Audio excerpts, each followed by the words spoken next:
So hello guys, welcome to my channel. আশা করি তোমরা সবাই খুব ভালো আছো। তো দেখো, আমি আগের ভিডিওতে বলেছিলাম আমি একটা নতুন ব্লগ নিয়ে আসবো। তো দেখো, এখন আমি আমার দিদা বাড়িতে একটা রেস্টুরেন্টে এসেছি। তো দেখো, আমি, মা, দিদুন আর ভাই একসঙ্গে আমরা বিরিয়ানি প্লাজা রেস্টুরেন্টে এসেছি, যেটা ছিল চাকদায়। সো আমরা বিরিয়ানি আর মকটেল অর্ডার করেছিলাম। তো দেখতেই পাচ্ছ, খুব সুন্দর করে প্রেজেন্টেশন করেছে। আর বিরিয়ানিটা অনেকটা করে দিয়েছিল, আমরা শেষ পর্যন্ত খেতে পাচ্ছিলাম না। আর মাংস পিসগুলো বেশ অনেক বড় বড় ছিল।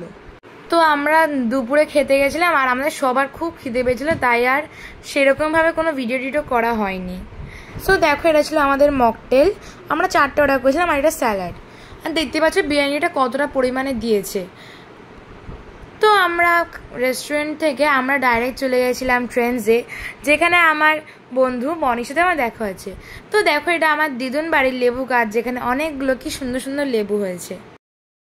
সো ওকে গাইস, আজকের জন্য এটুকুনি রাখছি। আমি আবার একটা ব্লগ নিয়ে আসবো, তাই তোমরা প্লিজ আমাদের ফলো করো। তাই আজকের জন্য বাই।